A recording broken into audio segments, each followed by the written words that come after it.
Okay,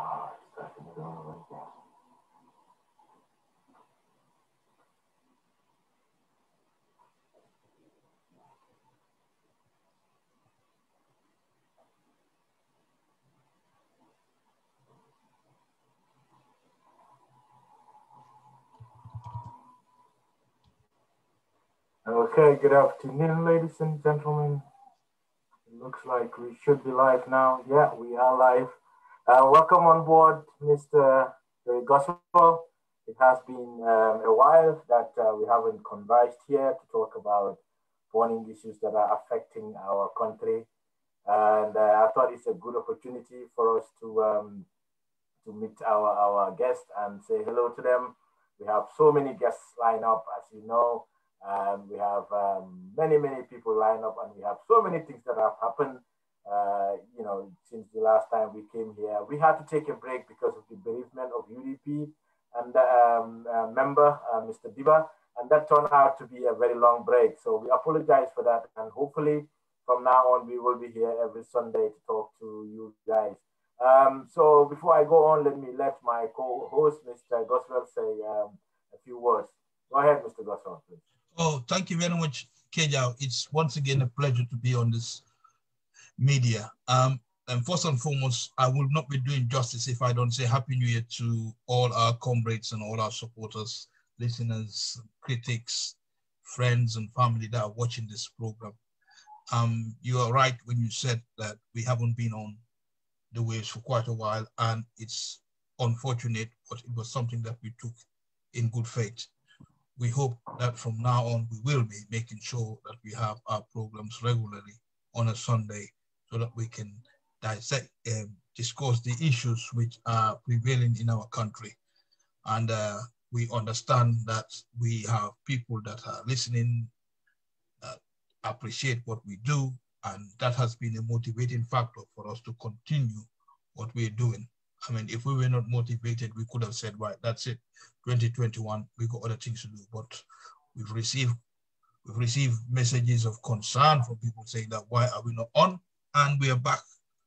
We are back on schedule to start this program that we've been having last year, which attracted a lot of interest from our colleagues. Thank you. Over to you, Kejau. Thank you very much, Mr. Goswell. Thank you. Yeah, we have so many things to talk about, but I think we cannot deal with all those topics today. But a few that have come to mind just now. Before we go, the agenda today will be on today is on the 1st of February. So the agenda today, I think you can give some suggestions, but I suggest, and we invite our host to give us some suggestions as well. I think it's important that we make this as interactive as possible, as usual. So for the UDP Congress, the Congress that we did, the new executive that we selected, we will talk about that. We will also talk about in order to know what everybody think about the Congress of NPP, the launch actually. I don't think it was a Congress, it was a launch. The launch of NPP.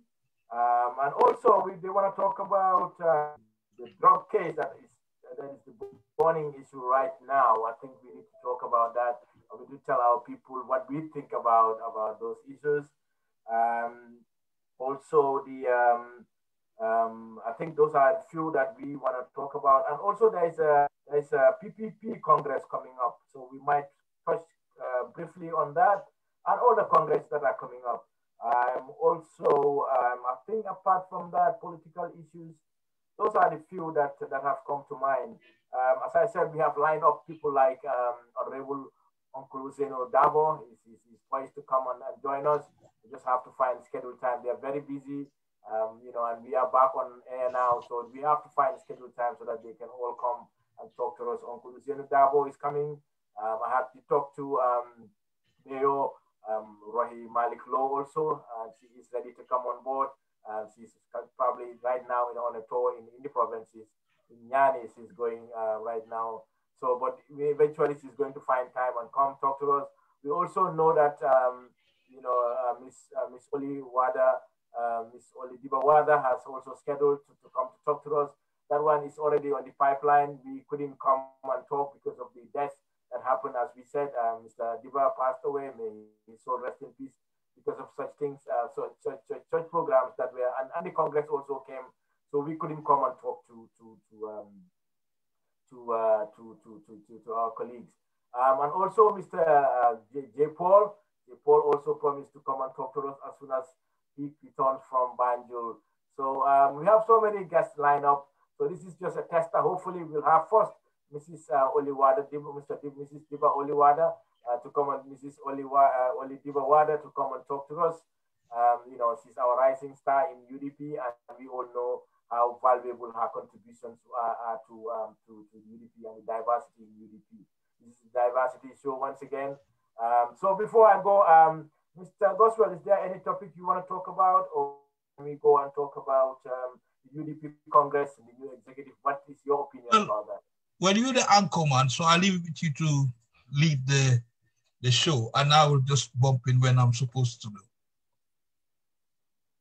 Great. Yeah, so we have the new executive, and it's an exciting time in UDP. And you know, before the new executive came, UDP set the tone and the pace. You know, they had done so many things. First of all, they had conducted small congresses all over the country. You know, and that was I think, as far as I'm concerned, I think that is unprecedented. I've never seen such, you know, such organizations, such empowerment of the grassroots. We know UDP is a grassroots party, and it was great to see that they have started, you know, in earnest doing those kind of things, getting everybody involved, making everyone feel important and feel part of the party, actually, to say that, to allow everyone to have a say in how the policies of the party are coming up. And afterwards, that they all congregated in Banjul in the hotel, and they had a wonderful days. And after that, they went to the mini stadium in Serakunda and did a great conference there. So I don't know what is your take on that, but I'm really excited about the composition of the new party, the new Congress. I mean, the new executive, because we have seen that you know, UDP is the first party in the Gambia to bring so many women folk into the executive. We had unprecedented number of women there, and they have taken key positions. The president of the party, for instance, is a woman. And you know, they've taken so many important positions. What is your take on that, Mr. Goswell? Well, I mean, I think we are a party that has made good use of the last 25 years we have been in existence, to the point that we have built strong structures whereby we linked at the grassroots level. And when the party was founded, it had sound principles on how we will select people to come to our Congress. Now, UDP, unlike other parties, you have to have a regional Congress, you have to have a ward Congress, you have to have the constituency Congress. And it's from that moment you end up selecting your delegates that come to the National Congress. So what we had in December was a National Congress. You can have a ward Congress, you can have a constituency Congress, and you can have a regional Congress. These are all in the Constitution. Why? I know some people are going to have Congress, but I asked them whether they've even done their ward Congress yet. So that is where we are ahead of people that are perceived as our rivals. And when it comes to structures and organizations, UDP gets it right. As regards to the whole ceremony itself, it was a very good ceremony. I followed the whole Congress. I looked at the resolutions that were passed, and resolutions and the issue about empowering women. And the classic example was UDP is the first party to elect a female as a national president. So in that case, that is something very historic and something that we should be proud of. But it shouldn't be a surprise, because if we can look at the whole of Bible and select a female as our mayoress candidate. That goes to show that we meant business. We have said it in our last Congress, which was 2018, that we will import 30%. And that has been reflected with the appointments we have made so far. So Rohilo is not in the UDP by virtue. She's not there to represent women. She's there to represent everybody. So it's not in any woman's wing and all that stuff. She is the second or third vice president of the party. So that goes to show how far we have gone and how far we intend to go further. So we are no match to other parties that will just put people in posts under the disguise of tokenism. We, our women, are beacons of hope, and we will make sure they are well accommodated for 2021 and beyond. So that is the other bit about the Congress is that we saw how democracy worked. Yeah, yeah. Hussein Odabo was nominated, and they were asking for nominees. Anyone that wanted to contest, no one did, and Hussein Odabo was returned as Secretary General. Hussein Odabo relinquished his post, elections were held, and he went unopposed. Now, what we saw yesterday is for others to discuss, but we did not say this is Hussein Odabo's party as compared to others that form a party and looking for lieutenants. Hussein Odabo is part of this party equally with all of us, and he has always said it. So that's where we are different from other political parties that rely solely on one individual as if that person is the owner. So the future is bright for the party. We came out from that Congress, hopes high, very determined, and we just have to continue the momentum and not to be complacent. I mean, I've listened to Suleiman Saho, who was the president of the youth wing, who gave a very good report on the youth, progress report on the youth, the national youth wing. I've listened to Alma Mital, who gave a very good deliberation, and I also listened to Alaji S. Dabo, who gave the activity report. So it's very promising. It was democracy at its best. It was organization at its best. We just need to continue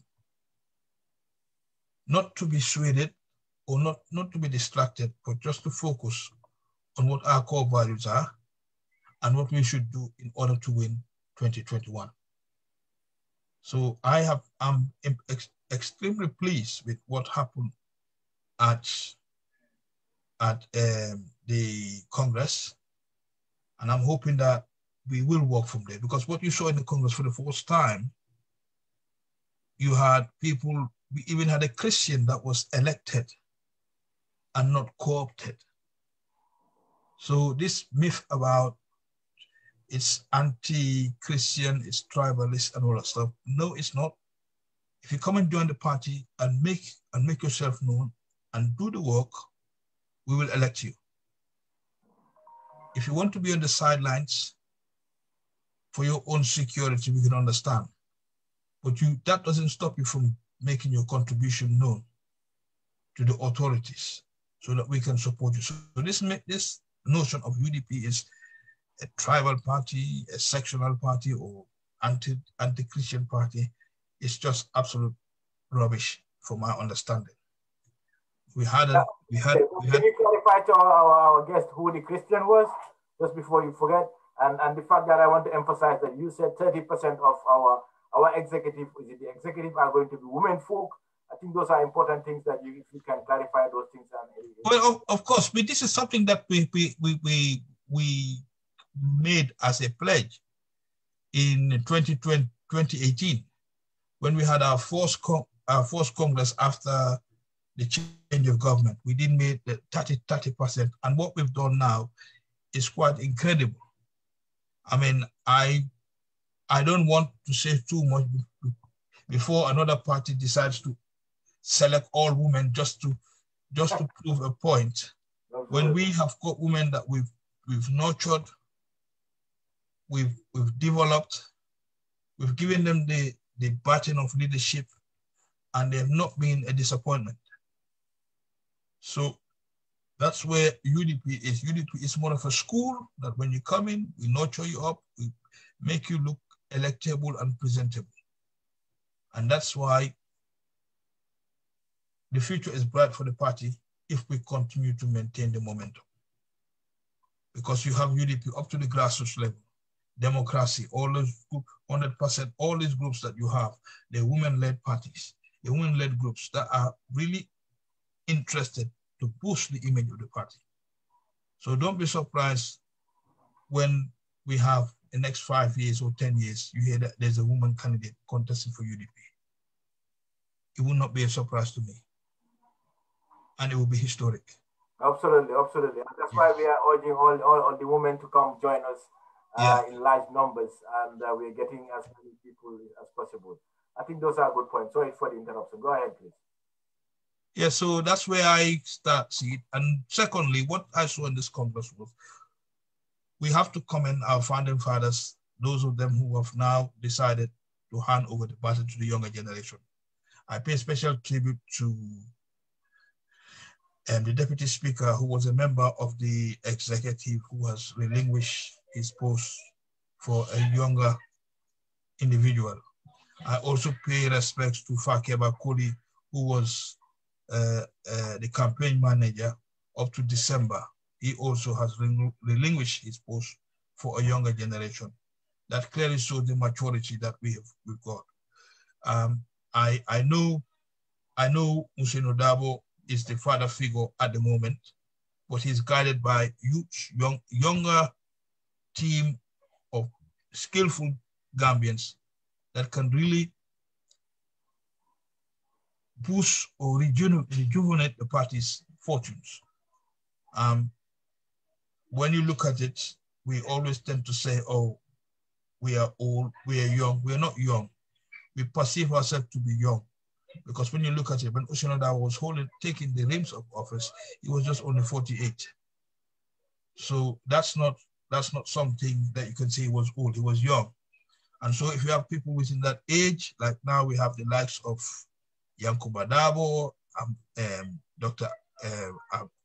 Amon Skata Jane, Lamin Keba Jame, Tombong Sedi, and many others involved, like what we call Kejau Touray. The future is bright for the party. We've got a very good mixture of people, the likes of our Tambedu, gives us hope that we have a very workable team. People that are, I can't forget my good friend Ibrahim Adiba, they're all involved in the party, and the new campaign manager. The hopes are very high. And any party that underrates us, you are really for a shocker. Because we've got young, energetic people behind Shinodabo. Olidiba, and I need not mention, we all know what she's all about. So the future is bright, and it's very promising for the party's fortunes. Absolutely, absolutely. So did you say, you said Fakeba Koli has done, what was his position? And Fakeba Koli was one of the UDP officials that were arrested, detained, and jailed for 3 years. He's currently the MP for Kiang West, and he was the campaign manager. But after the Congress, before the Congress or during the Congress, he stepped down and he's been replaced by someone else. I think it's either Karafa Somko or something like that. Yeah. Yeah. So who else did you say the relinquished her position? Is it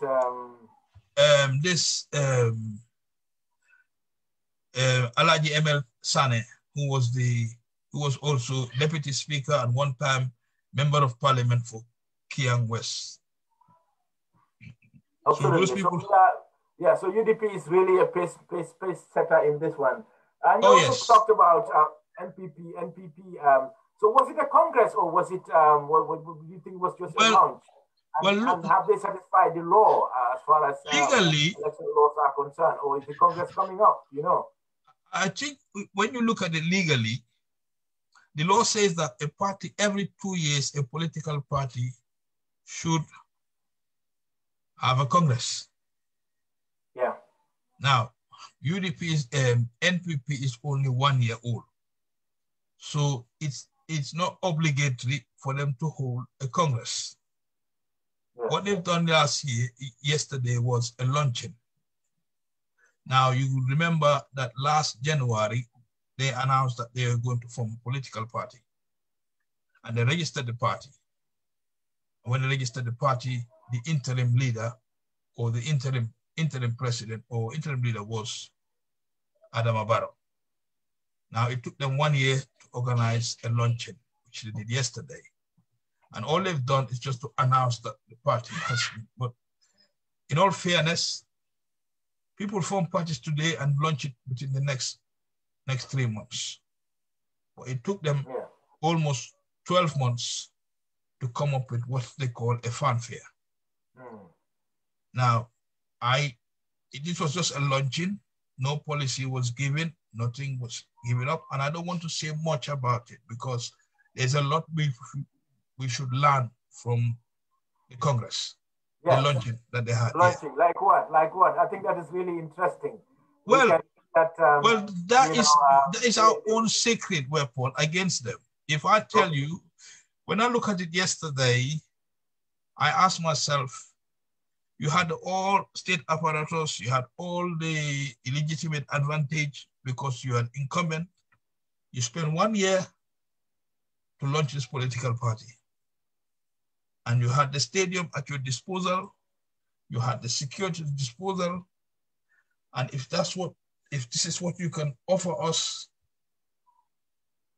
with all what's happening in Gambia, then definitely you've done badly.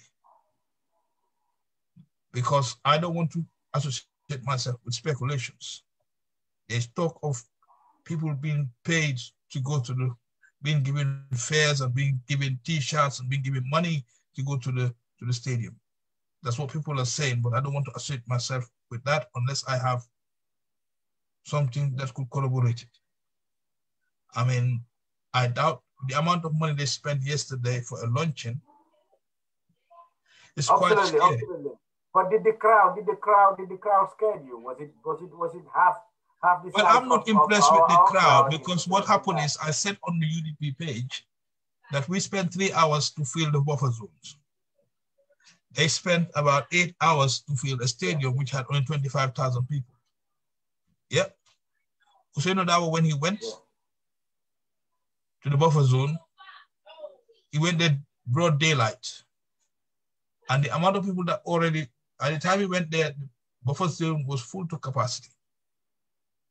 But still, there was a huge lot of people that followed Hussein Odawa from his residence all the way to the buffer zone.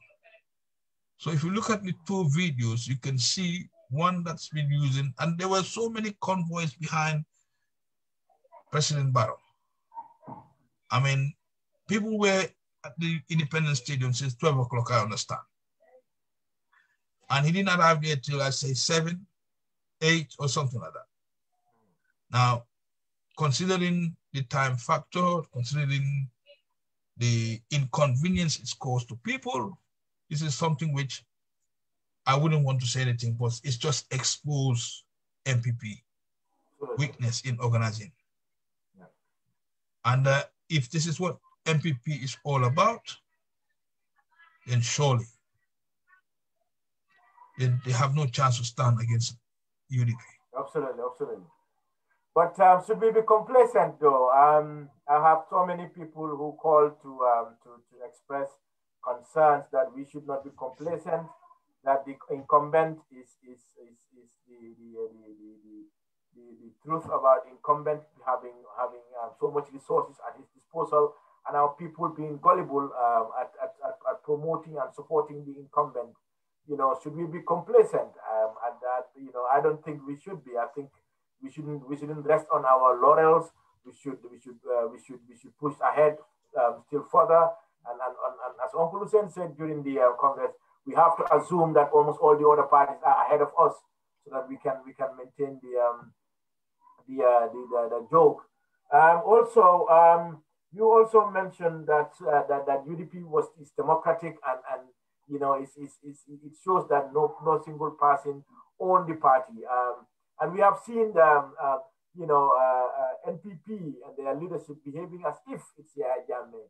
You know, it's as if he is the incumbent. We have to bear in mind that he's the president. So obviously, we don't expect anybody to throw to try to contest against him. But there are so many so many signs to show that it's a little bit almost like Jammeh's fanfare and another concern I have is someone like Jaliba Kuyate coming to play at a national National People's Party. I don't know why they call it National People's Party.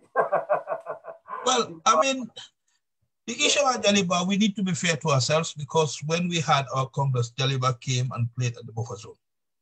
Did he? Yes, he did. He did play at the buffer zone. But I think we have to start talking about that. Whether he has. So the problem is that's something where we'll shoot ourselves in the feet if we want to make noise about it. Yeah. No. My point is Jaliba should take a side. I think in the West, I'm not sure whether it's fair to compare the same. We cannot have one musician playing at almost every show.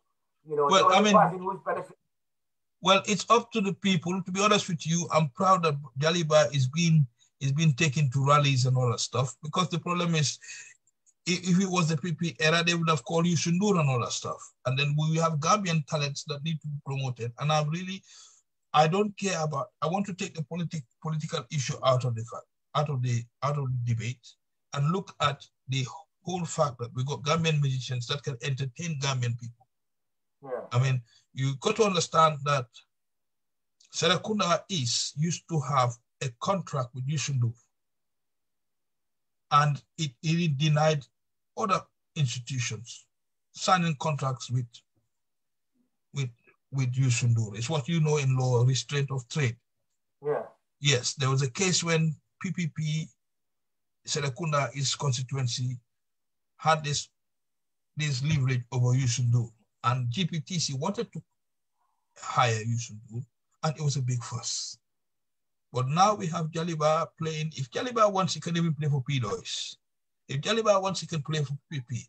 We welcome the idea. As far as that he should choose a side, because what about the songs that he sings?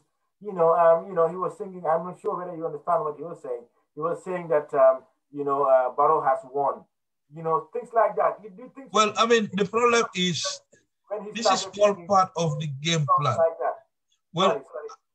I don't want to believe that it was.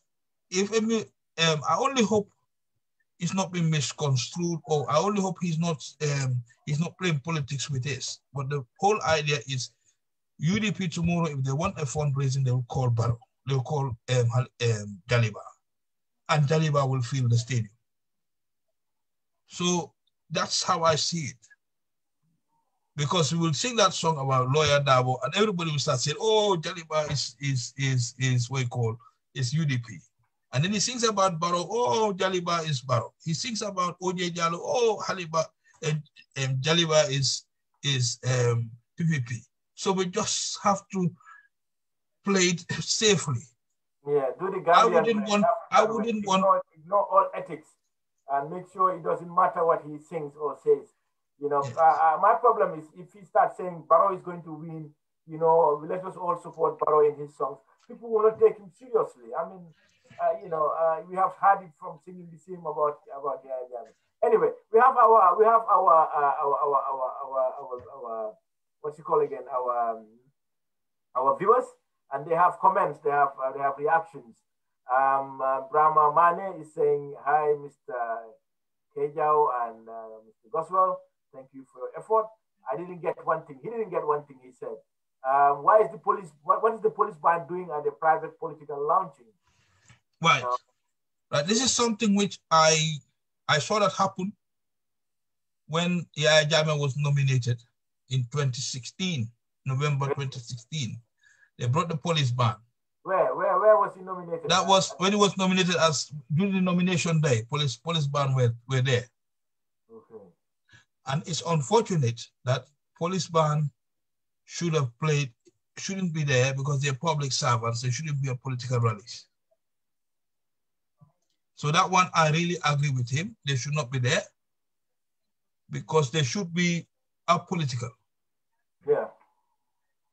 Because if UDP calls them to play for them, they would say no, they can't play for them because they would lose their jobs. Exactly. Yes, so that's something which I do not agree. And I think it wasn't, what people have to understand is try to differentiate between state events and partisan events. Yesterday was a partisan event, but to my disappointment, it ended up becoming a state event because of the state, the involvement of the state and everything. Having the place even at the Independence Stadium was even unfortunate because there you had somebody that wants to launch an album and you say, no, you can't use it. Yeah, because of the grasses. But you can use that place to launch this.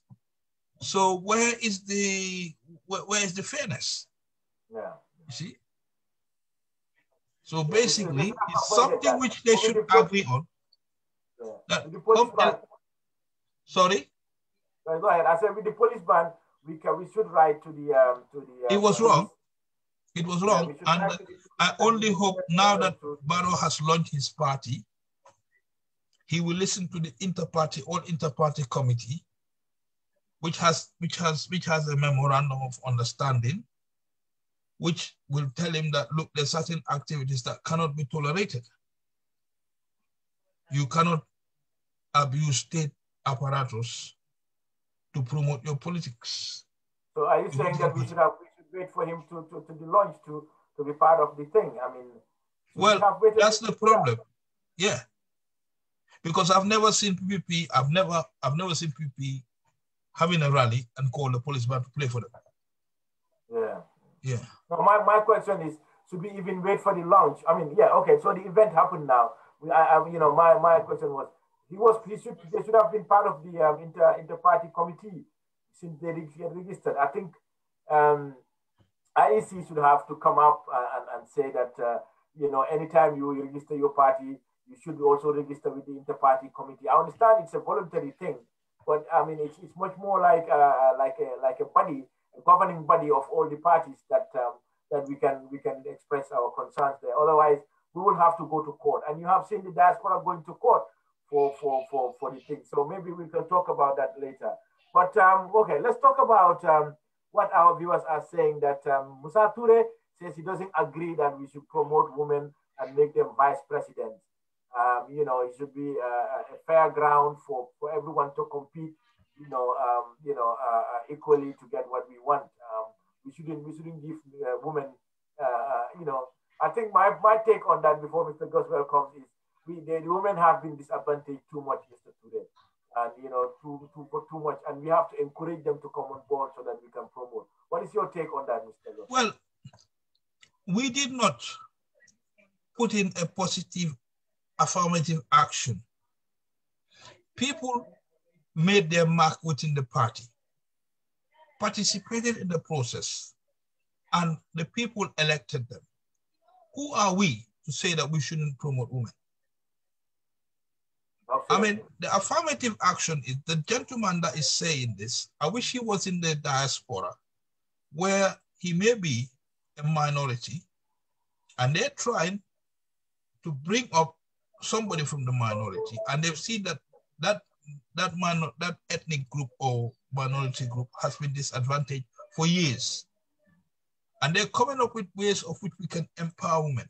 Now, the two things you got to bear in mind is that I wouldn't want our women to be confined to the post of Yai Kompin till eternity.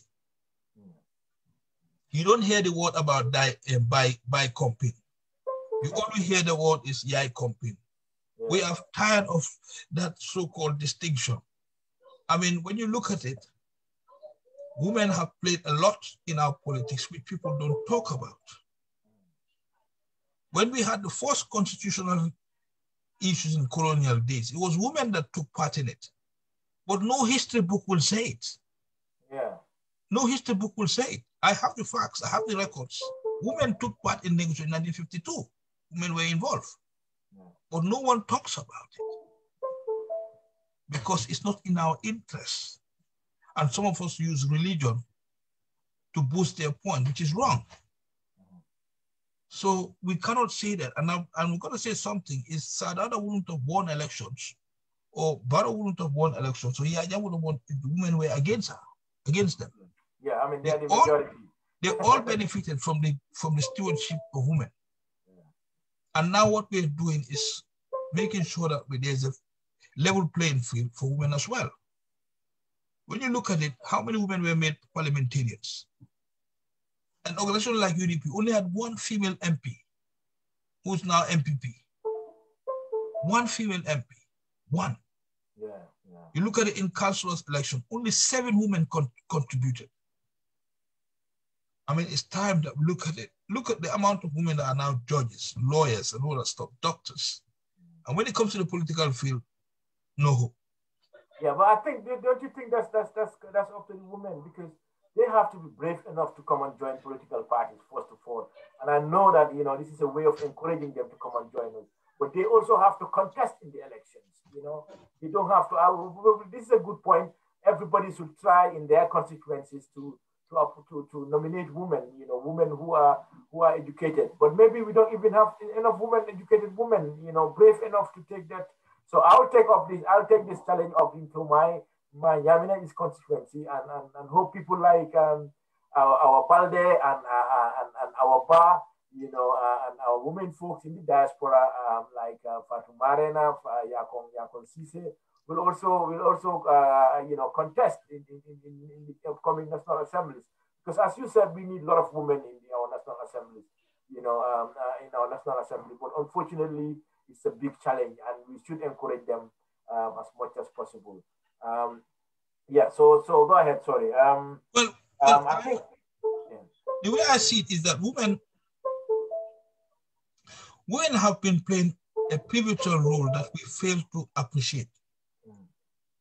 You know, when you look at this 2016, Hussein Odawa was in jail. He was in jail. It was women that stood up, kept the momentum. And we must not forget that it was women that brought all of them together in the capacity of Fatoumata Tambajang. And that's been an issue which contributed to our success.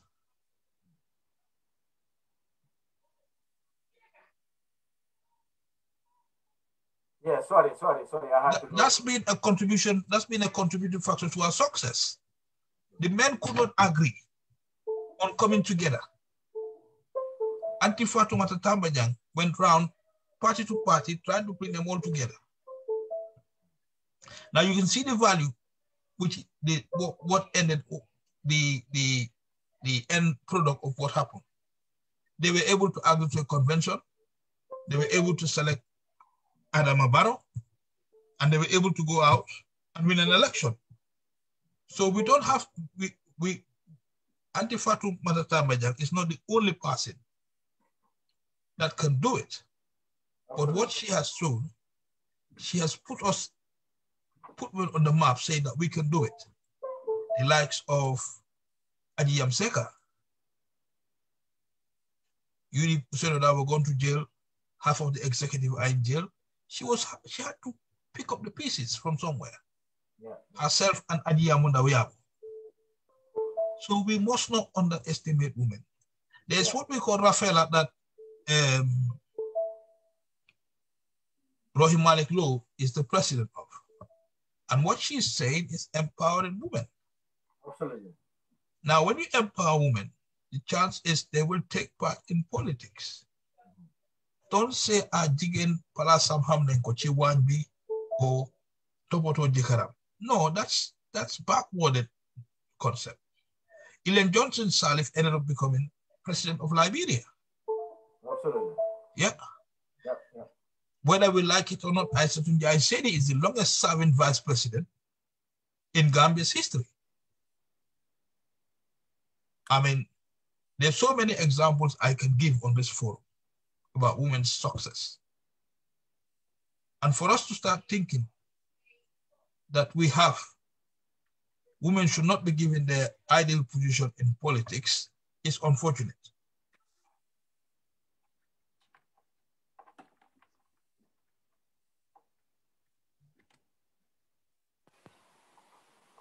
Yeah, sorry about that. I hope you can hear me. Yeah, I can hear you. I'm hearing you well. Okay. I'm still, yeah.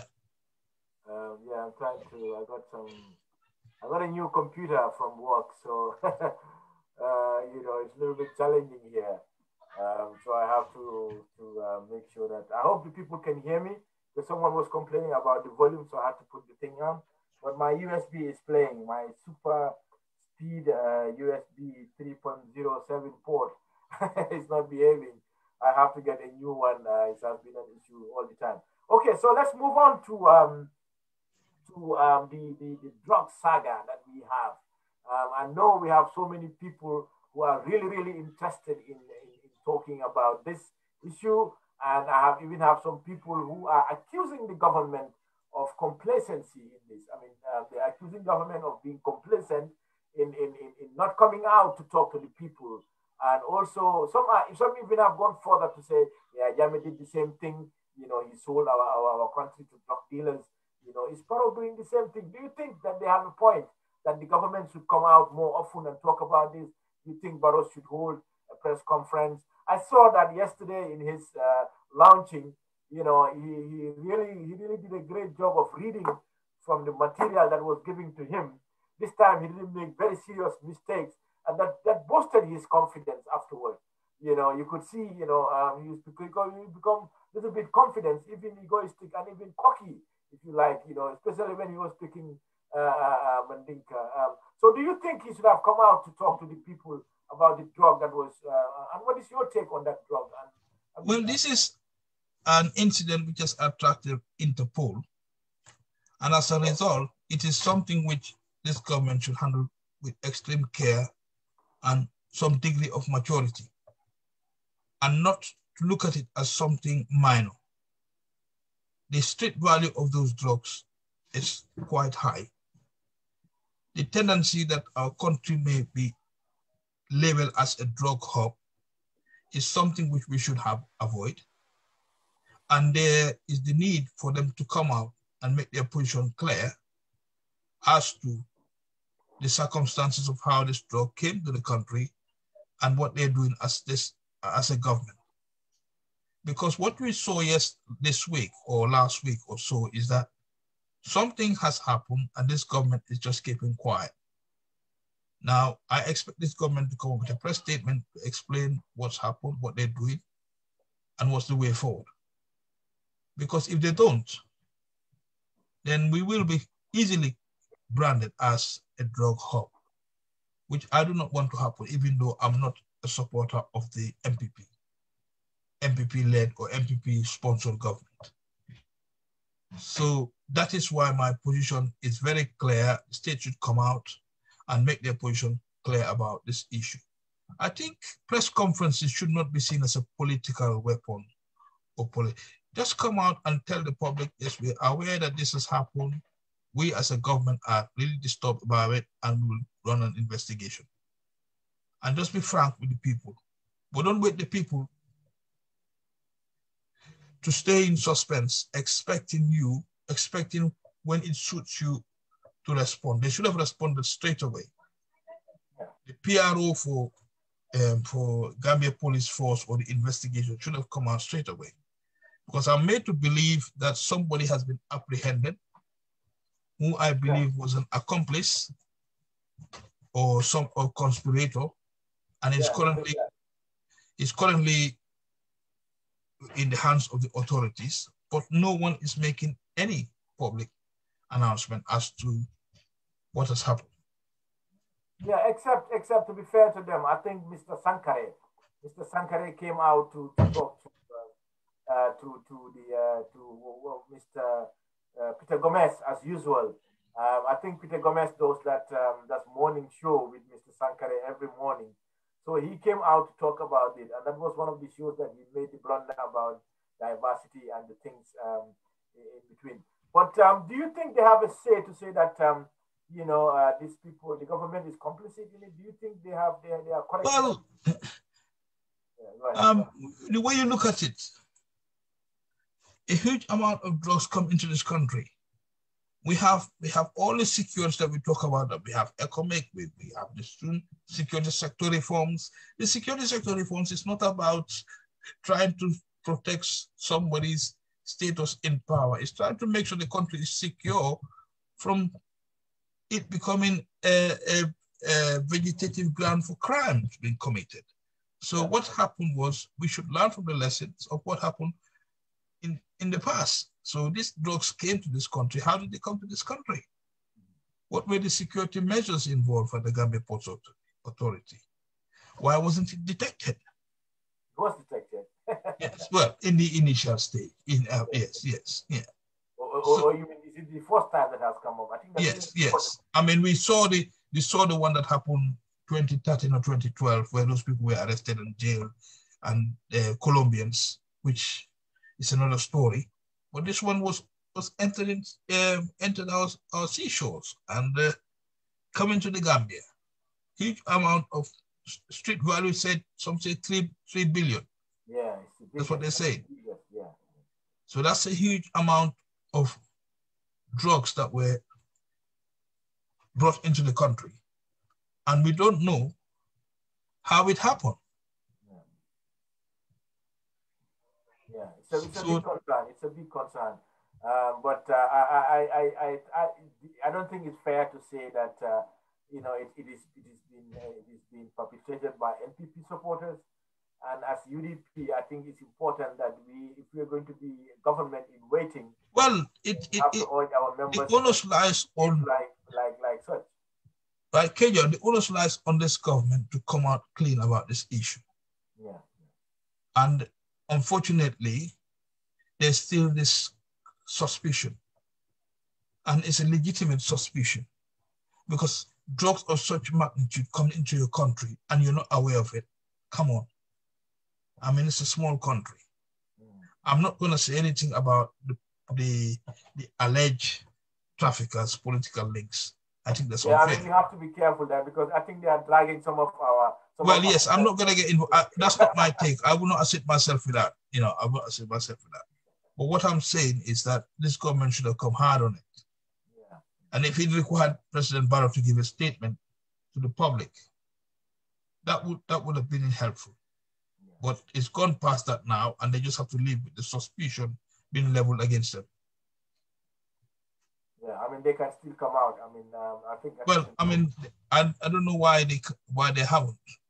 I mean, this new Gambian notion and this social and security sector reforms should not be confined only to protect this. It's a security breach for such amount of drugs being brought into our country. Yeah. Talking about security, we have seen the ECOMOG, the ECOWAS states agreeing to bring in the police to replace the security reform.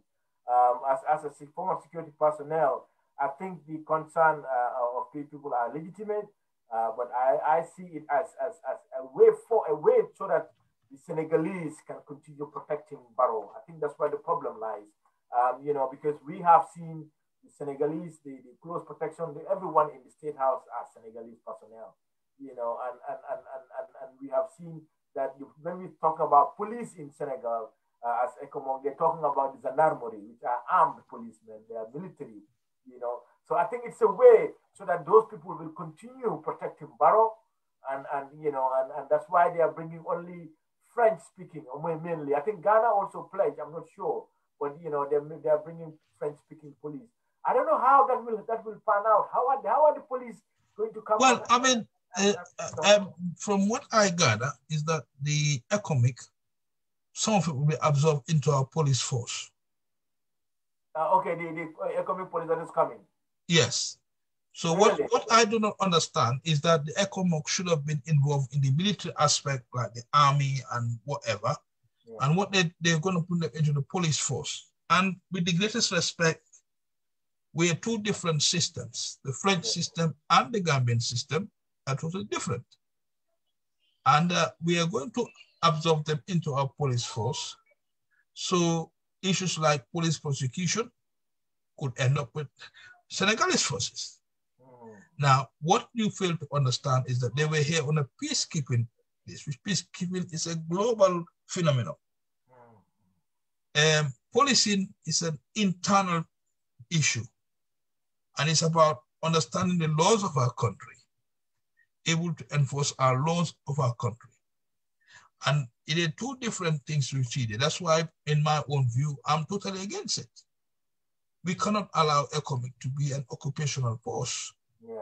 If their mandate, if they think that the army doesn't need their support anymore, and they're satisfied with the Gambian National Army, the best thing they should do is pack their bags, because they were not brought in. That was not why they were brought into the Gambia.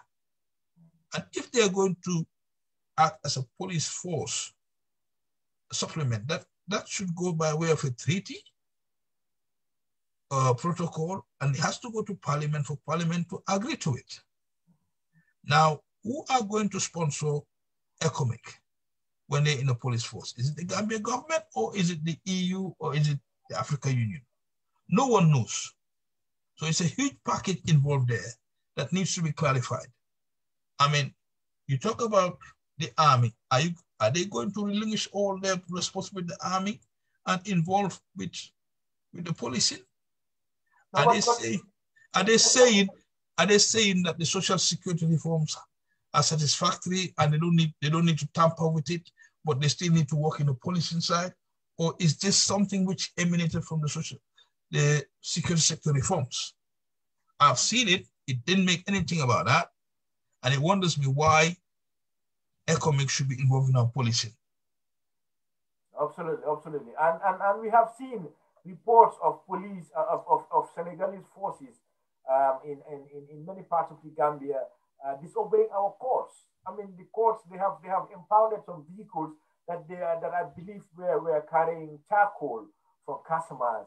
And because of that, they impounded those vehicles, and they've been impounded them for 6-7 months without taking them to court. And it's like and when those people went to court, and the court say you have to release these people or take the owners to court. You can't just impound them forever. They just ignore the court orders. And we have also seen the Senegalese forces coming through our borders and trying to shooting suspects who they think are guilty of shooting hippos across the border.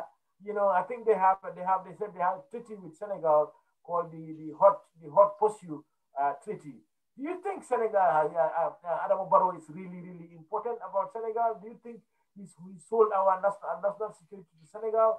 And some people are even saying that Senegal has always been looking for ways to recolonize, to kind of colonize Gambia and make it one of its I think this thing is getting even people like us who are really in for some kind of stronger treaty with Senegal are really skeptical now, especially the aggressive policies of Macky Sall when it comes to almost everything related to Senegal.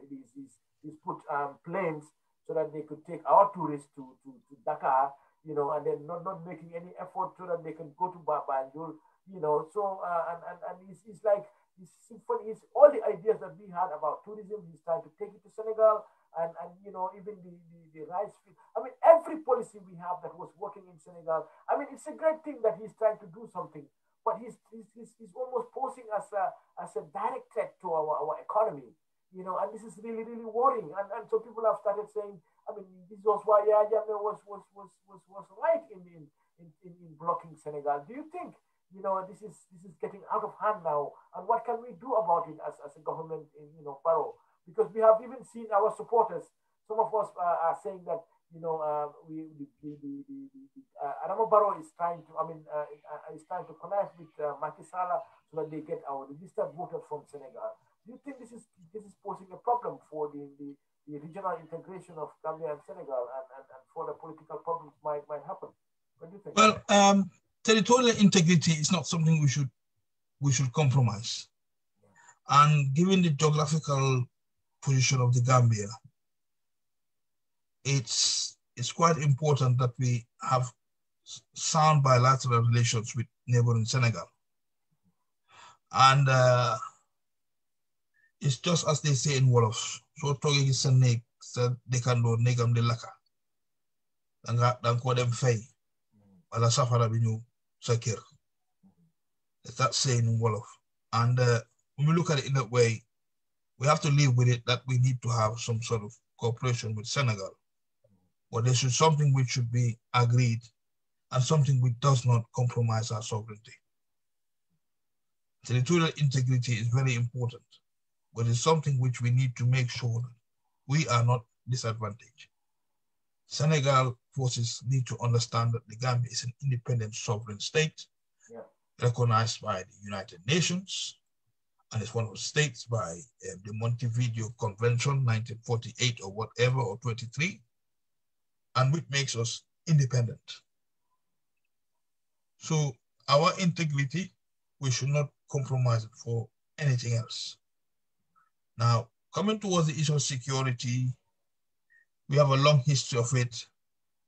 1967, before the signing of the, just the signing of the Defense Pact, the operation for the Dumbia when they had to come after Ekomani was assassinated in 1980, October 1980, when they came in 1981. We've had that long tradition in Senegal, where they've come to our aid in the image of despair. But coming to our aid should be based on mutual understanding and respect, because the Gambia, as I said, is a sovereign state. We don't need to be bullied. I remember when we went to that finals in 1985 at the Independence Stadium, the whole stadium was surrounded by Senegalese troops, or what you call Confederate army, just in case the Gambians went on riots. Gambians were playing in Senegal. We don't need all that. Yeah. You must have remembered that you might have been in the Zandam or you were in Armitage then, but that was the time when it caused a lot of stir. So these are things that, we need to be careful of. Now, as regards to the Senegalese into our army or police force, they do not understand our laws. Absolutely, yeah. So how would you expect these people to enforce, to maintain law and order? They are violating the laws as I speak. There's some economic troops that have, because when they come for peacekeeping, given the manner in which they were brought in, it must have been a very swift deployment. And you're not nurtured or trained or educated on the country you're going to. And I think they may have been inducted and explain to them what the laws are, but to take that whole bunch and say, I'm going to put them in the police force, that's a different issue. Yeah, it's gonna create. We must not underestimate the police, with crimes and all that stuff. It's a different way they operate, and trying to absorb them into this brings a lot of suspicion. Yeah. And secondly, we have our national secrets, our treasure trove. We must not compromise it just to satisfy the security of an individual. Yeah. That security, there's certain secrets that we want to keep to ourselves. Yeah. And these secrets might even be compromised to neighboring Senegal. Absolutely. I mean, now we cannot have a cabinet meeting that the Senegalese don't know about. I mean, they have their security right behind Adama Barrow, and I think that's where the problem lies. But Uncle, what's he called again? Colonel Ibrahim Chongan is saying, Joey, it is the Fode Kaba, I think Operation Fode Kaba. I've never heard of that. I love military history. Yes, Operation Fode Kaba. I expect him to rectify me. He knows that it's Operation Fode Kabas. Yes. No Fode Dumbia, Fode Kaba. Thank you, Major Chongan for the rectification. Thank you. Yeah, I mean, I think it's a concern that I mean, I've worked with Senegalese police in East Timor, but their performance is not that great, and we have seen even during the Codec, you know, we have seen, I mean, this not Codec, during this pandemic, how they beat their citizens in the streets. I mean, even Gambia will not go that low. Gambia police forces will not go that low to do such things. I mean, how can we justify bringing a police force that is hell bent on? Because in Senegal, someone was telling me that, you know, even if like what Yajam used to do is, if you are suspected of something, you run away, they will go and arrest your people. I mean, I think those things still happen in Senegal, you know, and we call it French law. You know, there's no democracy, and there's no human rights in French law. I mean, I think this is a concern that the Human Rights Commission should pick up right now before it is too late. Because if they come up, and right now they are creating so much problems in the phones, you know, and I understand even in Kairaba Avenue last time they shoot at a tire of a truck. You know, such blatant, you know, disregard for our laws are very unfortunate, you know, and it's proving the skeptics of regional integration into you know, it's proving them right that, you know, we cannot have any relationship with Senegal until they start seeing our interests as their interests, which is very, very unfortunate, you know, and it is really, really sad situation. Well, let's make it clear. We, at the time when somebody was not ready to relinquish power, there was this feeling that the Gambia was about to be in flames. And we needed some sort of a force to maintain our security. Now, after that intervention, somebody was given asylum. Somebody was sworn in as president. Then it led to the birth of the Third Republic. Now, the whole idea was we were told that we were going to have security sector reforms. The only thing we have seen so far is a 20-30 page document on what security sector reforms is all about. Now, I do not know whether they've conducted a thorough audit of how many people are uniformed in the Gambian National Army, and people have been retired, and people have been paid and integrated into society as civilians. It looks as if some people are saying that it's the same old story. And that makes it very worrying that our security it looks as if the whole idea of security sector reform has just failed, like the way this government handled the Jana Commission. Everything is failing with it. So that is a worry for us. And that also contributes to this notion that we still need ECOMIC, which is very unfortunate and very scary because you have an occupational force. Yes. I mean, history tells me that having an occupational force has its limits. Absolutely. And for national security reasons, I will not be saying anything further on that, because I don't think it's something that I want to talk about. But if you go through history and see what's happened, you look at what happened in Northern Ireland when the troops went to Northern Ireland to calm the situation. And the whole idea was it was an election that Sinn Féin won in 1914. And that's where the problem started. Look at the problem that happened in Congo, happened in Uganda. All these countries, occupational forces went in there, and the end result has always been. So occupational forces deployment should always be for a short and swift period. And the rest should be left to the National Army and national security to rebuild. We all saw what happened in Operation Desert Storm, or non-Operation Operation Restore Hope in Somalia. What happened? The American, they went over there, and what happened? They got humiliated. Look at Liberia. ECOMOG went in there. Yes, they were able to bring things to normalcy, but it took them a long time. So we have to be very careful. Congo, during the days of Kwame Nkrumah, the same problem. I don't want to spend all time giving examples. Occupational forces are relevant, but it should be time-bound. And once that time expires, they should hand over the security to the national force. But the problem here is this. We had a program that we've been talking about everywhere we go, social security sector reforms. We put it in a national development program. We go around just to win aid or win support, and we never implement it.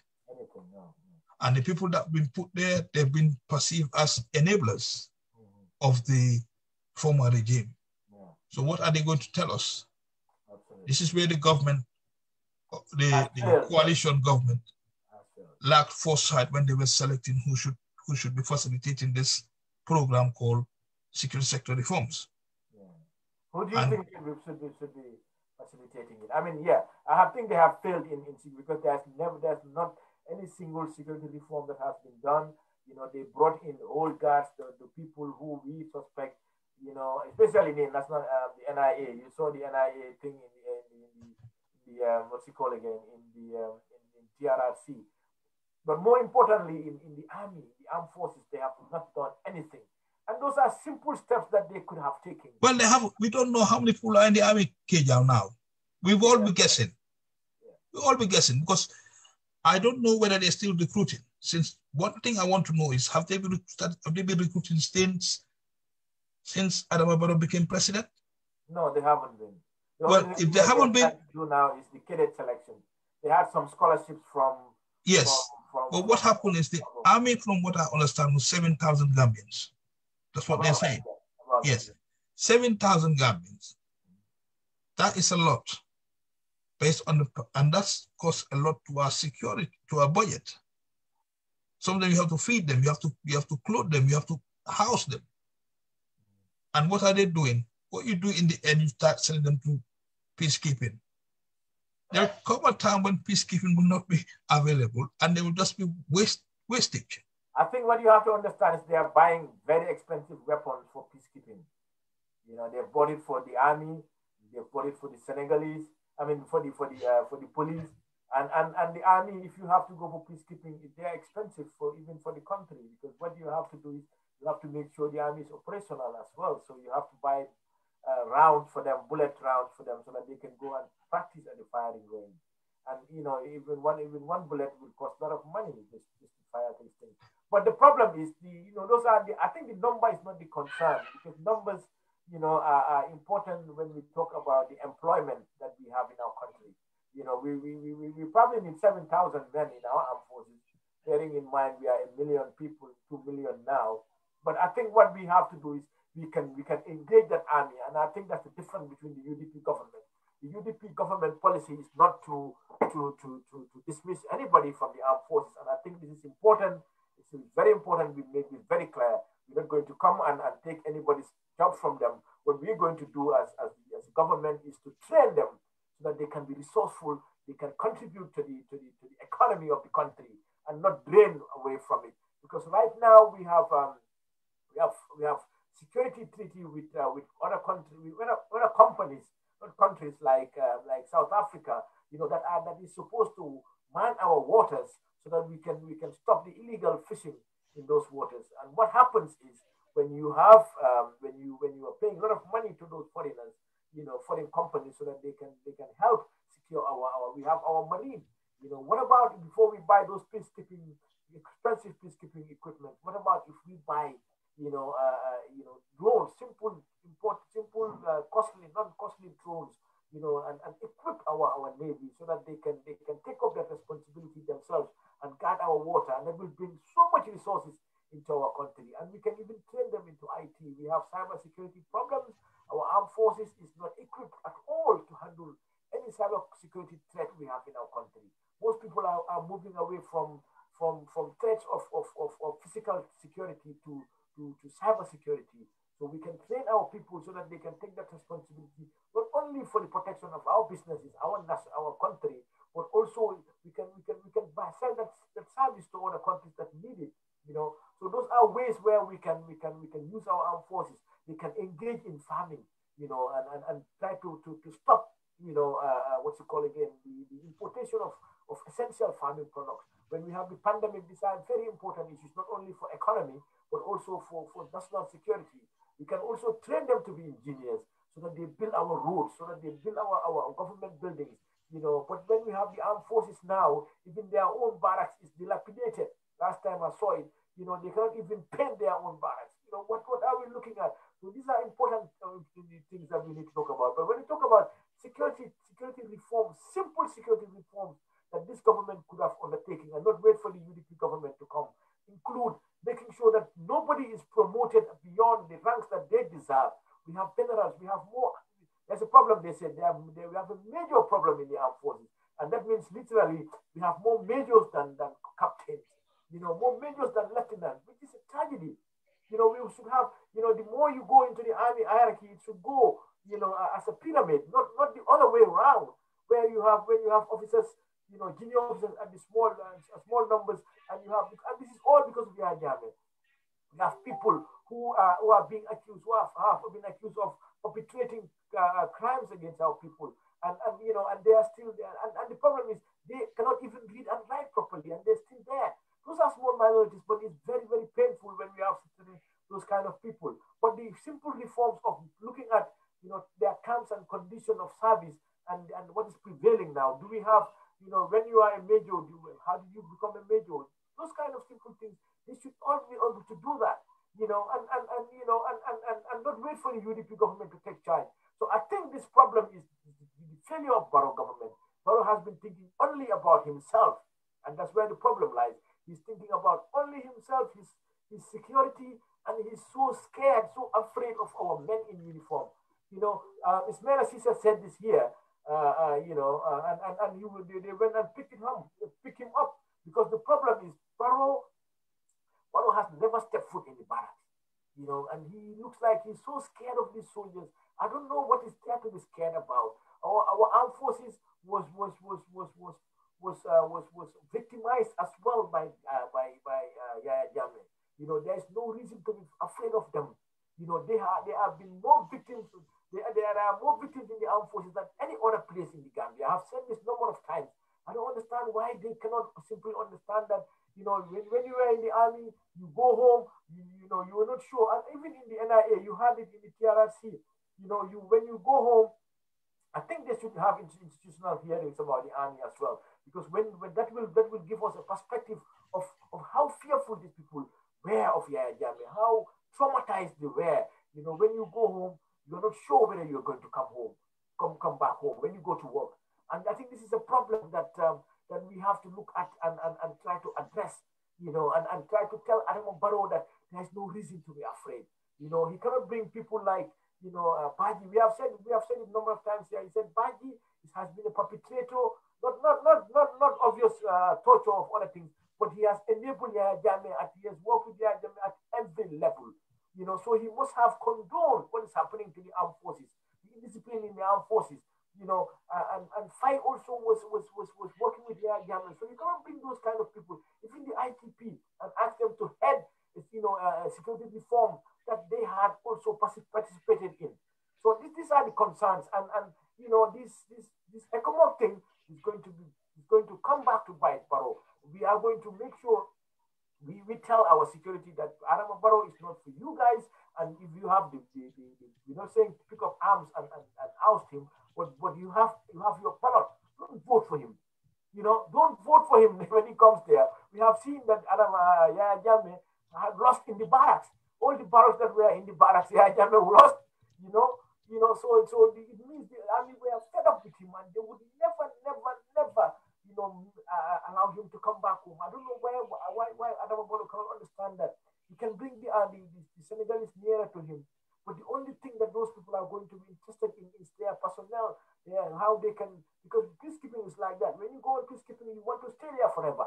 You know, there's nothing to peacekeeping Gambia. There's nothing. There was no incident that warranted, you know, this ECOMOG to stay for 5 years. They had never had a major security threat that they can say. The only one we had was the Kanilai boys trying to organize themselves so that they can oust, Adama Barrow. But even that one, it was nipped in the bud by our own armed forces, not by the ECOMOG. So what has ECOMOG done to solve our problems as security? So these are really important things, and you know, when it comes to security, it's a very, very, very important matter.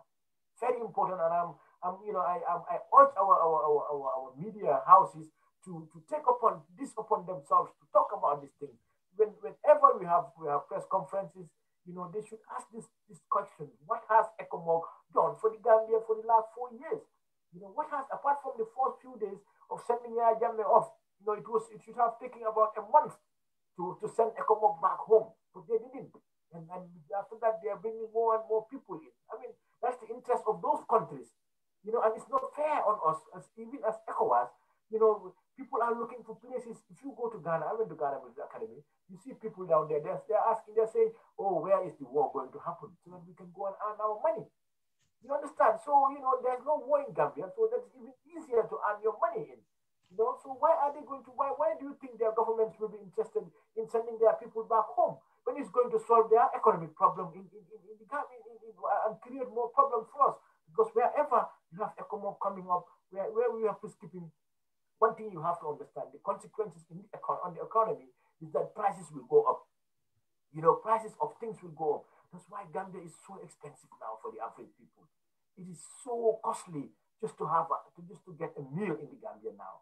You know, and these things, you cannot, there's direct correlation between the peacekeeping forces that are there. They have their currencies that they can spend, you know, dollars that they can spend as much as they want. So the prices of commodities will go up. Yeah. So I think this is a problem, and you know, we have to start addressing it. I'm glad the PDP government. Well, Kejau, I can take you to memory lane. Okay.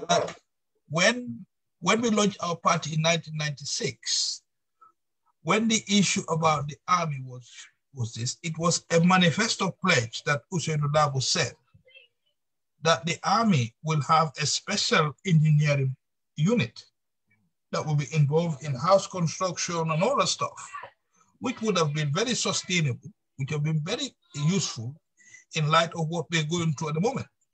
Today, we have gun works doing their bit.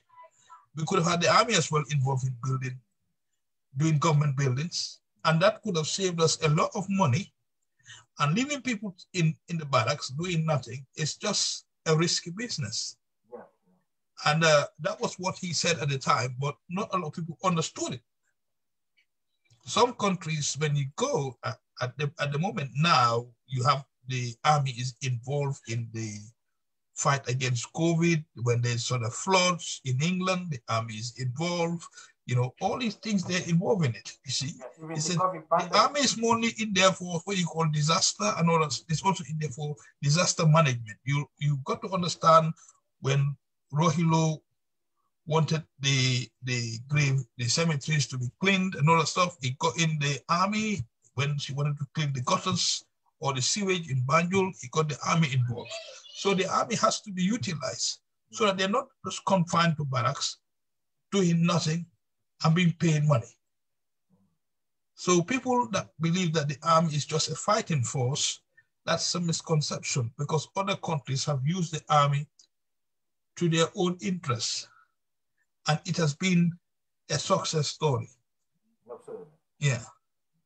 Yeah, no, absolutely. I think it's important that, and it was very, very good that UDP has a great policy about security that is not only going to safeguard the jobs of our armed forces, but also enhance their skills and make sure they contribute to the economy. So before we go, can we talk about the PPP Congress that is coming up?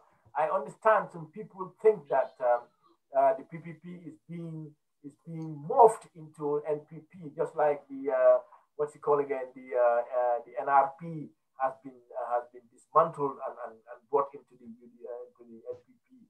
You also have seen is it GDPD, Mr. Gomez's party is also part of the NPP now. And yesterday we saw, we have rumors that they said they gave UDP executive invitations, but the UDP executive is saying they have not received any invitation. And we have seen other political parties sitting down there, which I personally don't think is right. I mean, we have so many things that only Gambia does, and things like the Liba Kuyate, singing for all political parties, only Gambia does those kind of things. And I think it's okay that we have things that only Gambia does, and we can test the water and make sure other people supply from us, unless if it's not working. But do you think that the PPP is being morphed into what's it called again, NPP, but we have their Congress, and we have their what's it called again, their leader going to Nigeria. I know we have discussed this in the past. And we have the MP, one of their MPs, Tuma Hussein, is poised to take leadership of the party and drive it away from NPP. I understand. So, do you think UDP should have a policy of aggressively engaging these political parties to make sure that they're not morphed into NPP, or should we let them, do whatever that pleases them, because they might pose a threat to us later? What do you think? Well, I mean, the first thing you got to understand is that to sustain our democracy, there should be a working relationship with political parties. Yeah. That's very healthy. It's a very healthy thing to have. Now, as regards to PPP, I look at it this way. There are two things I've got to say. First and foremost, PPP, I beg your pardon, is registered since 2001, re-registered since 2001, because it was banned and proscribed and Decree 89. But in 2001 they came back into the political scene, and then came the new legislation, the Election Amendment Act, which says that every 2 years you have to organize a Congress.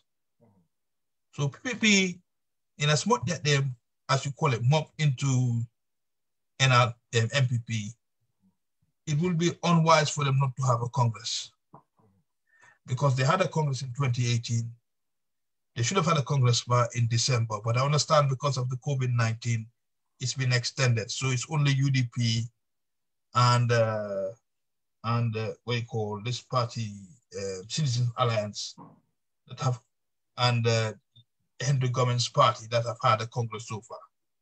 So watch the space. Any party that was established before 2016 and had a Congress in 2018 and failed to have a Congress in 2021, IEC are empowered to disband that party because they violated the law. You need to have Congress 2 years.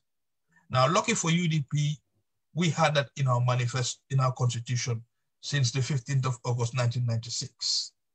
So we are not, it's not a problem for us. But for all these parties that have come in now, your 2 years clocks in, you have to have a Congress, you have to submit your accounts, all these things have to be done. That's why when you went to the UDP Congress, you had the auditor's report looking at our finances. It's all part of what is required. Now, PPP, they were part of the coalition. They still believe that they're part of the coalition. So I would just assume that they're just playing their role within the coalition. But how influential they are within the coalition is something which I question. Because UDP at one point criticized Barrow, and now they're in the good books. When we wanted to revisit the 3-year and 5-year term, they went for the 5-year term. They agreed, even though their leader at the time was saying Gorcha Bata, which means that no Wahahead politics. But he's happy for Adama Barrow to stay till 2021, and if possible, he can go till 20, because even in Parliament, we saw the MP for Banjul Central, Mr. Ndao, voted against the the draft constitution, even though it had some issues there that would have stopped self-perpetuated rule. We've seen them going on PPP rallies, NPP rallies, and endorsing Barrow.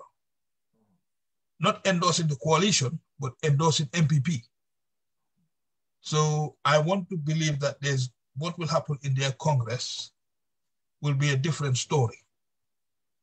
But it's no longer a coalition. So what should have happened is that they should have had some sort of equidistance, because what happened is you don't hear Pidoy saying anything about MPP or Barrow government, because it's all changed. They've all gone their different ways. UDP went their ways, Doy has gone their ways, fair enough. Now, these two parties that are coming up now, VP, they said they're having a Congress, and I wish them well, because it's very disheartening that the party that founded this, that fought for this country's independence is now relegated. Yeah. Especially to a party that is to the brand of 5%, which is very disheartening to see. I mean, PPP has gone down the drain. PPP did poorly in the local government elections. They only had, I think, one councillor in the whole of the country. There were 120 councillors, they only had one, and that was in Banjul. And that is very worried. And they had two National Assembly members. That's thanks to Tahawal Banjul. They're having a Congress in CRR. They haven't had what UDP has done, whereby we've had what Congress, Constituency Congress, and National Regional Congress. They haven't had that. Regional Congress, they haven't had that. They've only had one Regional Congress, and that was at CRR. And now they're going to have a National Congress at CRR. Yeah.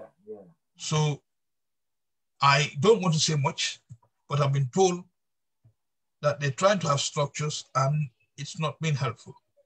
But I don't want to say much about PP, because I think PP has a bigger problem with Gambians for All, led by Honorable Bakari Bunjadabo. So you can see the splits are everywhere. Yeah. UDP suffering from the splits with NPP, PPP suffering the splits with this. So we will wait and see. Yeah. I mean, Mama Kande is having the same problem where people are leaving GDC to go and join NPP. Yeah. NRP, within NRP, the deputy leader is not even in good terms with the leader. Really? Yes. So we're seeing this going everywhere. Okay. Who's the deputy leader? Is it the guy in parliament, the majority leader? No, not deputy leader. I mean, the deputy leader is, if you Google NRP's deputy leader, he's made some accusations against Hamaba. Okay. I don't know whether he's still a member, but he made some solid accusations against him. Yeah. So what about APRC? We have seen that they haven't been able to hold a Congress, because I think holding a Congress usually entails electing a leader, who can contest. And people are worried that, they might not be able to put forward a candidate, who can really contest in 2021. Because, the way they do that, the party is going to split, this party is going to die, because they cannot select Yahya Jammeh again to contest on their behalf. I know there are rumors, everywhere that Yahya Jammeh is planning to come back, and Barrow is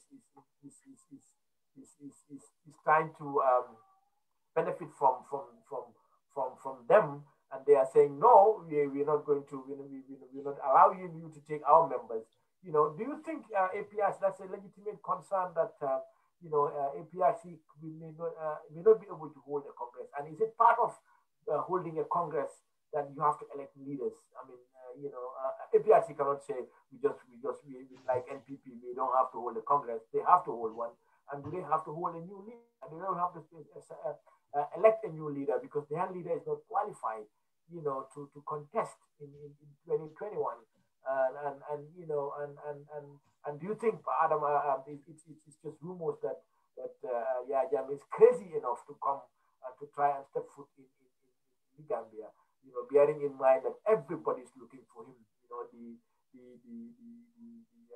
drug saga you talked about, where the South Americans were arrested, I understand, you know, those people had a contract with him, and he tried to you know, he refused. I mean, those things are rumors, but you know, I have a strong belief that that he might not be in good terms with those South Americans, and they will try and get him anywhere, anytime he steps foot outside, you know, Equatorial Guinea, you know, and also the fact that the Ghanaians are also looking at him, you know, looking to bring him into Ghana so that they can try him for the illegal execution of 44 of their citizens. You know, so what do you think the APRC Congress will look like, and do they not have to elect a new leader, and can they still elect Yahya Jammeh? Right.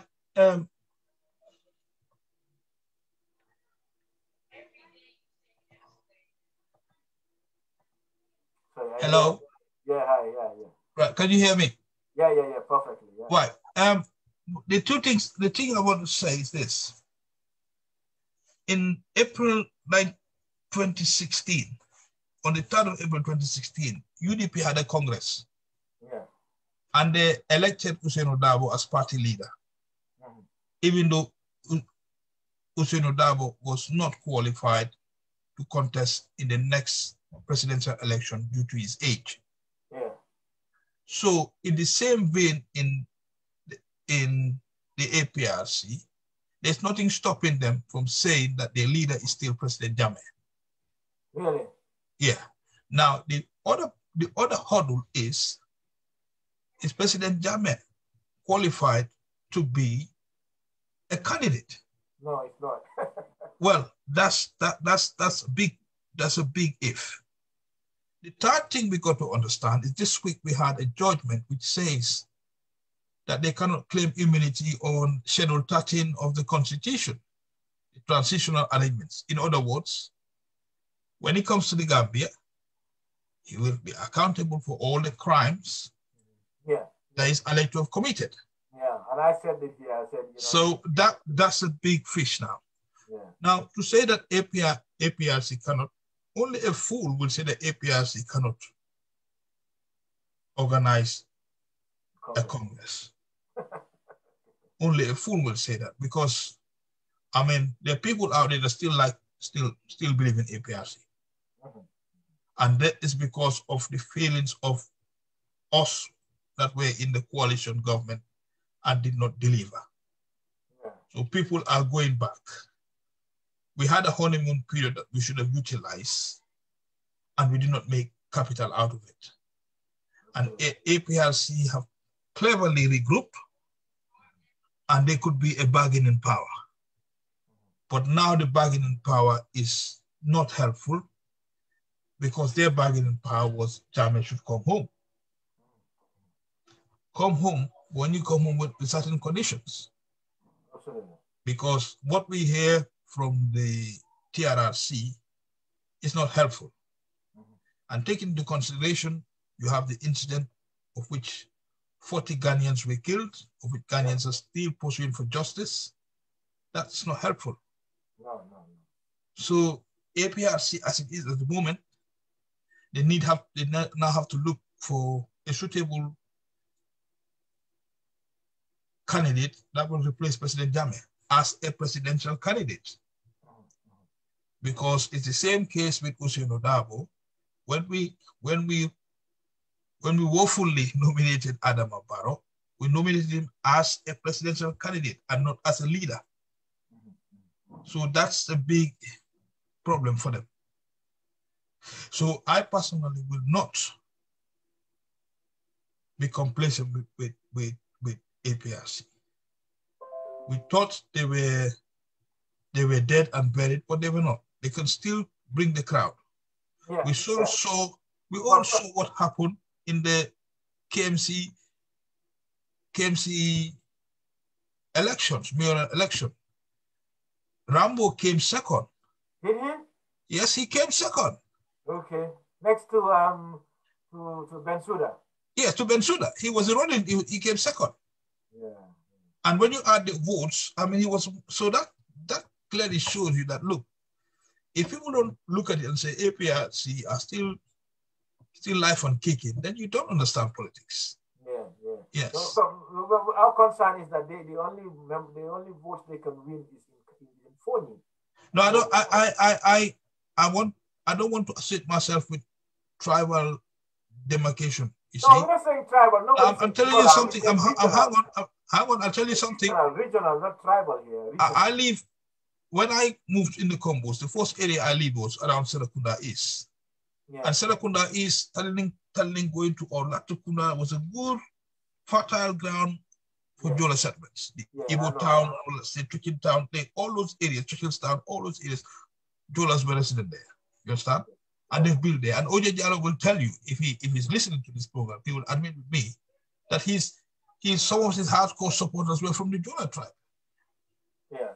So we don't have to think that way, thinking that, all is dry, is only Fonyi. I mean, that's why Fabakary Tombong was able to beat Halifa Sallah, because they have a strong following in Serakunda East.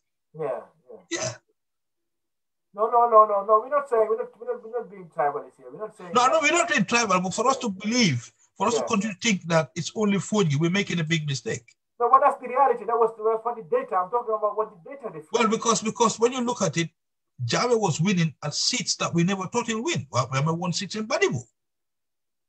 Yes, he won. He made Ilyasa a safe seat. Yeah, because what he was telling them is that he's originally from Ilyasa. Well, I mean, yes, he said that he's a descendant of or a relative of Mama Kamba Jammeh and all that stuff. Yes. And then he made two of them. I mean, he made one of them their minister, and another was an MP who was contesting on his behalf. Well, yes, I mean, we know about that. I know Teddy Jammeh must be hearing me and saying, I'm being silly, but we have forgiven him now. He's come to us now. He's come home, so we have to accept him now, yeah? Yes. Yes. Yeah, moving on, we have the diaspora. I think, we have about 5 minutes to 9 o'clock, our usual time to call it off.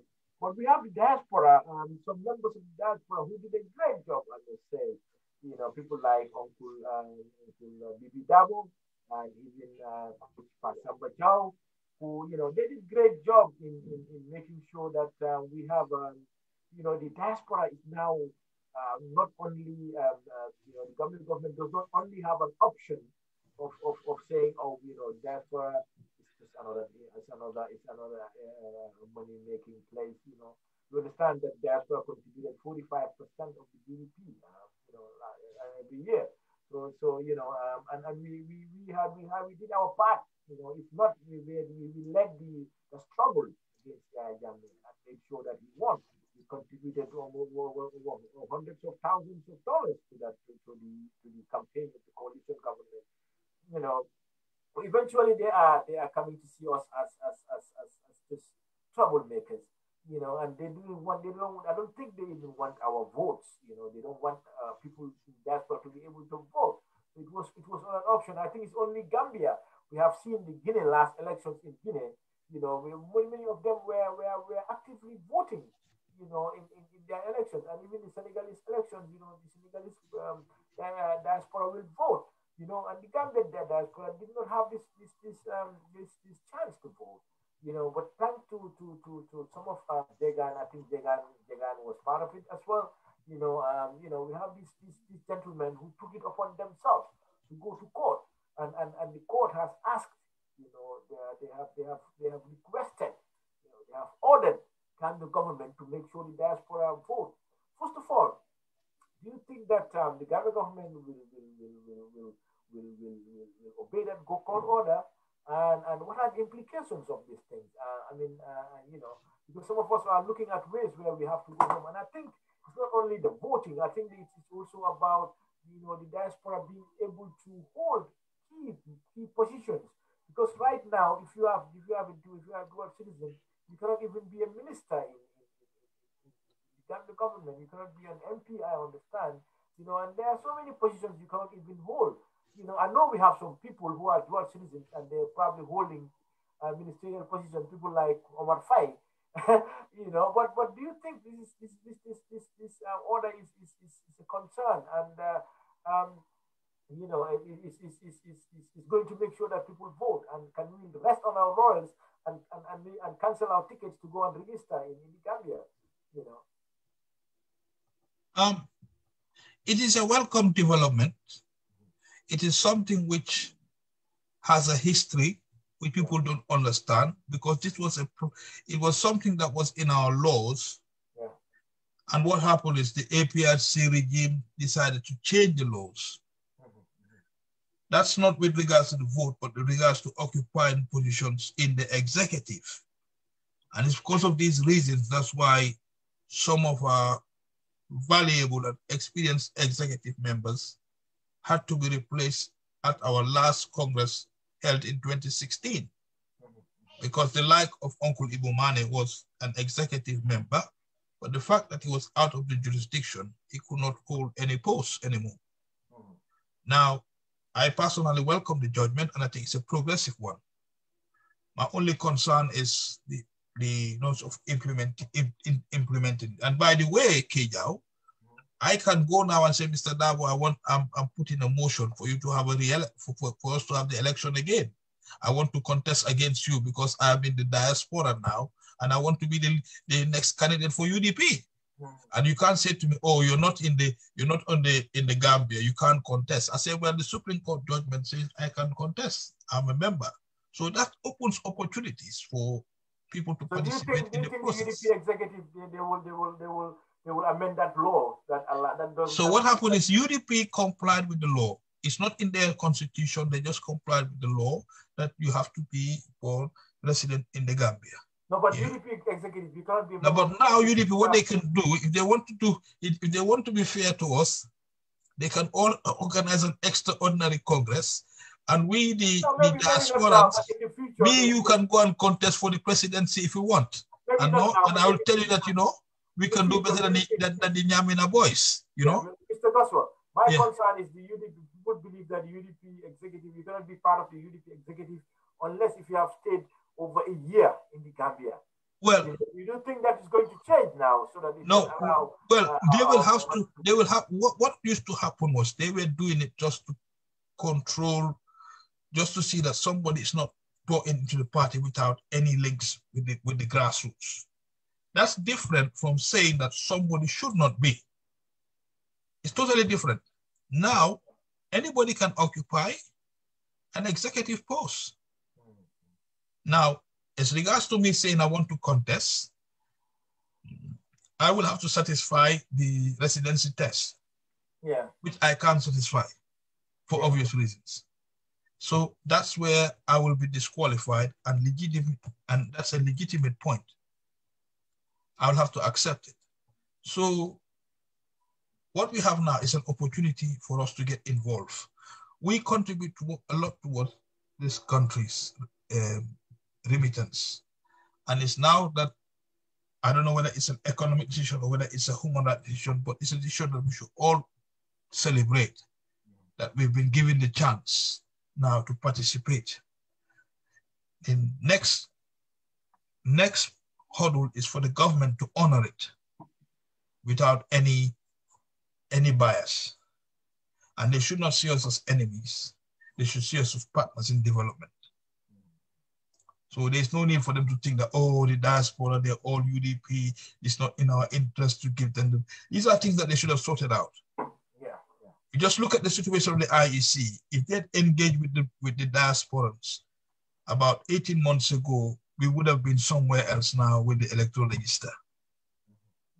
And now we have a problem where there's this on the cards, there's this skepticism that it will be too late for us to be on the register. But fingers crossed, we might be on. And it's a welcome development. Absolutely. But the what's it called again? Right now we have to have that registration first. And even in Banjul, that registration has been cancelled. I understand during the what's it called, the diaspora thing with Mr. Fall. We invited Mr. what's his name again? Mr. Nyai to come and talk to the people, and it's assured the diaspora that is going to allow, is going to make sure facilitate our vote. So in other words, this decision was probably not even necessary, or the only part that was necessary was to make sure that political parties as well as the executive comply with the fact that diaspora can hold any position in government now, as far as it doesn't contravene the constitution, so I think, in the constitution right now, you cannot be a minister when you have dual citizenship. So, I think those are things that... Well, I beg to differ because Dr. Amadou Scott Jane had American citizenship and Gambian citizenship, and he was still in the cabinet, in the Jame cabinet. Yeah, but it doesn't make it legitimate. I'm coming, and then Malafi, the late... Jame does whatever he wants. No, because the problem is Malafi, may his soul rest in peace, was also a cabinet minister, and he had an American citizenship as well. Yeah. I think it's when the citizen dual nationality only applies to the presidency. I don't think so. Well, I mean, I'll give you the honor to read the Constitution again. Yeah, we can. Dual nationality does not apply to ministerial posts. Yeah. It only applies to presidential. Okay, well, I think we can make this a discussion next week, whereby we talk about dual citizenship, and as Lawyer Drame will say, we go to town and make sure we do our homework before coming about dual citizenship and positions in government, such as ministerial positions, as such.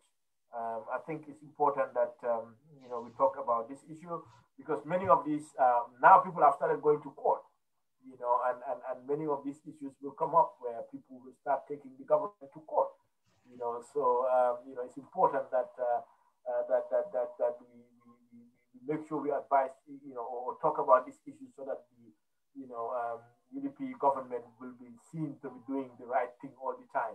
So it's 9:04. I think we've done a great job today. Currently, we don't have much viewing.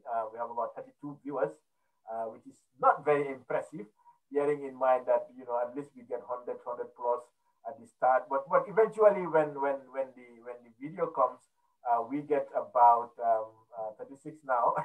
But when the it goes up and comes, but when the audio comes out, it goes to 3,000, 4,000 viewers. So that's a good start. Let's see whether this one is going to hit the 10,000 mark.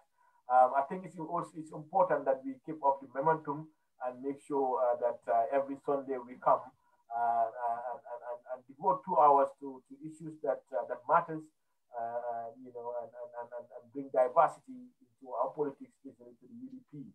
So, without much ado, I will say thank you to our viewers. We will keep engaging you guys, and I promise we're going to bring many people to come and talk to us about issues that matter. And let me get my co-host, Mr. Goswell, to have the last say. Thank you, guys. Thank you very much. Even though we seem a bit rusty after that long break that we've had, it's nice to have this program on. It just goes to show that we're still committed to having a diversity show of such nature, where we discuss issues and try to avoid the sentiments and look into the burning issues which are relevant to our country. It's a good start. 2020 has been a horrible year for all of us. We hope that 2021 will be a good year for all of us. So all our fans that we're watching, we want you to be watching us, but we have to pray that you stay safe and well. COVID-19 is not a joke. So on that note, we all say, I hope you have a good week and watch out for next week. So have a blessed week and talk to you soon. God bless you. Bye. All right. Thanks a lot. Thank you, Mr. Goswell. Thank you, viewers. We call it a day here. Thank you.